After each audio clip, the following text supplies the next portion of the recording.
உங்கள் அனைவருக்கும் இனிய வணக்கங்கள். இன்னைக்கு ஒரு முக்கியமான விஷயத்தை பற்றி நம்ம பார்க்க போகிறோம். மனிதனுடைய வாழ்க்கையும் கிரிக்கெட்டும் ஒன்று.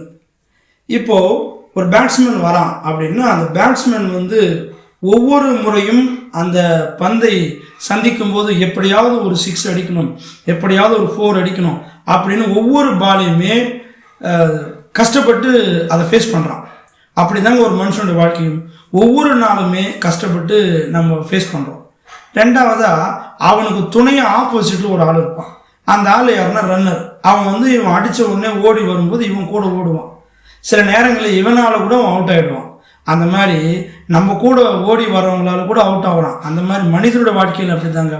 கூட இருக்கிற நண்பர்களால் கூட பார்த்திங்கன்னா அவங்களுக்கு ஏமாற்றங்கள் வரலாம். ஸோ இது ஒரு பக்கம் இருக்க, இன்னொன்று அதை சுற்றி ஒரு 11 பேர் இருப்பான். அந்த 11 பேரும் பார்த்திங்கன்னா ஆப்போசிட் டீமில் இருக்கிறவன்.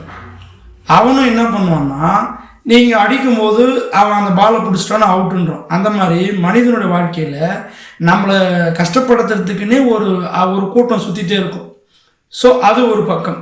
ரெண்டாவதாக ஒவ்வொரு முறையும் அடிக்கும்போது 4 அடித்தா சரி இல்லை 6 அடித்தாலும் சரி கை தட்டுறதுக்கு ஒரு கூட்டம் இருக்கும். அதுபோல் நம்ம தோத்தாலும் சரி நம்ம வெற்றி பெற்றாலும் சரி எல்லாத்தையும் கை தட்டுறதுன்னு ஒரு கூட்டம் இருக்கும்.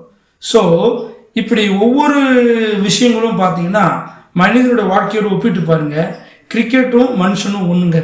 ஏன்னா கிரிக்கெட்டில் எப்படி ஒரு 4 அடித்தா கத்துறானோ அதே மாதிரி மனுஷனுடைய வாழ்க்கையிலும் பார்த்தீங்கன்னா ஏதாவது ஒரு கஷ்டம் வந்தாலோ இல்லை பிரச்சனை வந்தாலோ ஆப்போசிட்டில் இருக்கிறவன் அந்த சந்தோஷமாக கொண்டாடுவோம். ஸோ இந்த மாதிரி தாங்க ஒரு மனுஷனோட வாழ்க்கையில் நிறைய பிரச்சனைகள் இருக்குது.